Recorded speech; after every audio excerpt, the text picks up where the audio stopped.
അർജന്റീനയ്ക്കെതിരെയുള്ള ലോകകപ്പ് യോഗ്യതാ മത്സരത്തിൽ ബ്രസീൽ 1-4 ഗോളിന്റെ ദയനീയ പരാജയമാണ് ഏറ്റുവാങ്ങിയത്. വിനീഷ്യസ്, റോഡ്രിഗോ, റാഫിഞ്ഞോ ഒക്കെ അടങ്ങുന്ന സൂപ്പർ താരനിരയുണ്ടായിട്ടും ഈ ഒരു മത്സരത്തിൽ ശരിക്കും ബ്രസീൽ ടീമിനൊന്ന് പിടിച്ചു നിൽക്കാൻ പോലും കഴിഞ്ഞിരുന്നില്ല. എന്താണ് ശരിക്കും ബ്രസീൽ ടീമിന്റെ യഥാർത്ഥ പ്രശ്നം?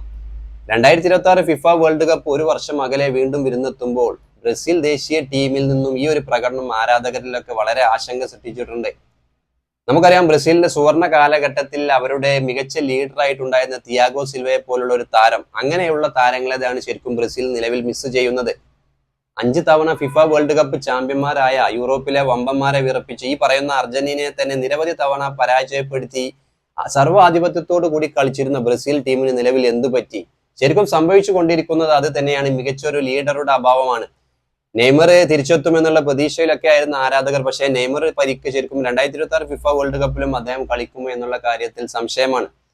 ഒരു വർഷം അകലെ ഫിഫ വേൾഡ് കപ്പ് വീണ്ടും വിരുന്നെത്തുമ്പോൾ തിയാഗോ സിൽവയെ പോലുള്ള മികച്ച ഒരു ലീഡറുടെ അഭാവം തന്നെയാണ് ശരിക്കും നിലവിലെ ബ്രസീലിന്റെ പ്രശ്നം.